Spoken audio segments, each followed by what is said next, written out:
Tayo next! Kung saan bongga talaga ang lakwatsa, biyahe at kung ano-ano pa. Andito tayo ngayon sa location shoot ng My Best Friend Eman. Kanina ko pa hinahanap yung mga kasama ko eh. Meron kasi akong mga fans na kasama. Imimit ko sila dito.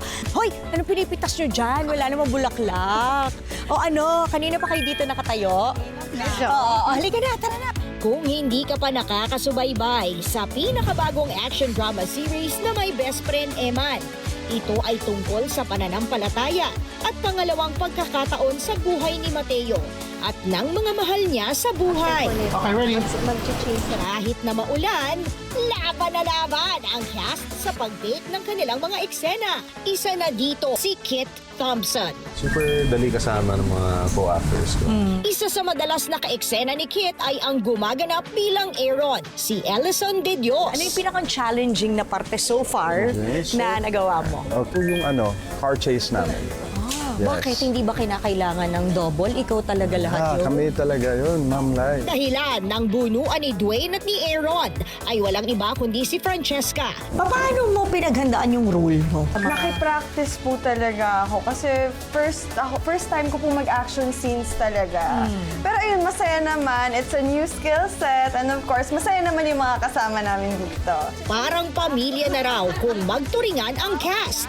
Kaya honored ang newcomer lakbayaw hunk na si Marco Navarra. Sino para sa'yo ang pinakang-close mo? Actually, sila Kuya JM, Kuya Empoy. So, yung pagkakulit niya sa pag-on-cam, baligtad po pagka nasa personal na po.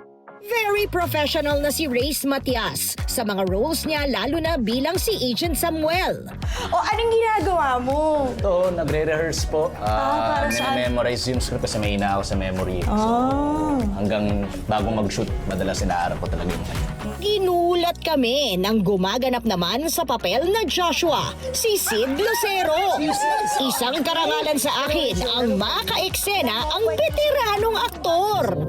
Joshua, ano ba itong nababalitaan kong napaka-kontrabida mo sa My Best Friend Eman? Inaapi-api mo yan si Mateo? Totoo ba yun? Wala sa mga pinagsasabi nila. They're trying to ruin me. Sino? They're after my father. Ah, ganun ba? O di sa'yo na ako kakampi. Saan tayo next? Kausapin naman natin ang lead star ng My Best Friend Eman. Ano, hindi mo malilimutan? Underwater scene. Yung bumagsak yung pajero namin sa dagat. Panik ako kasi hindi ako makingi. Pero sinigurado naman ng prod na andyan yung mga experts sa tabi namin. May bonus tayo. Mag-bookingan tayo.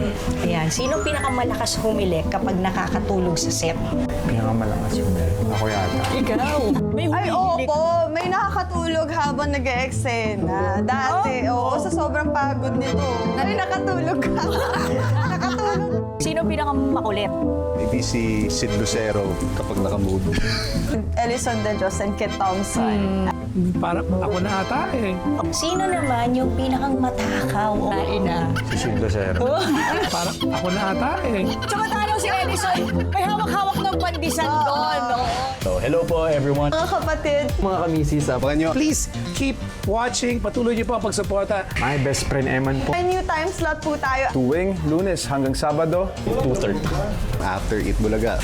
TV5 at sa All TV. Every day. Eh paano pag hindi sila nanood, Papa? Pupuntahan ka na dyan. Marami akong connection. Tatay ko, gobernador.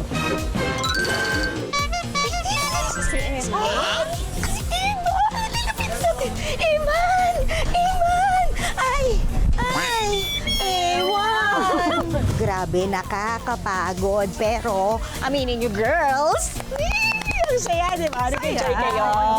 Ano pinakang-enjoy niya na part? Sa JM. Kilig na naman kayo. O, paano mga kamisis? Hanggang sa susunod na biyahe, lakwatsa sa iba't ibang destinasyon mula dito sa Antipolo City. Saan tayo next? Let's go! Merienda! Merienda!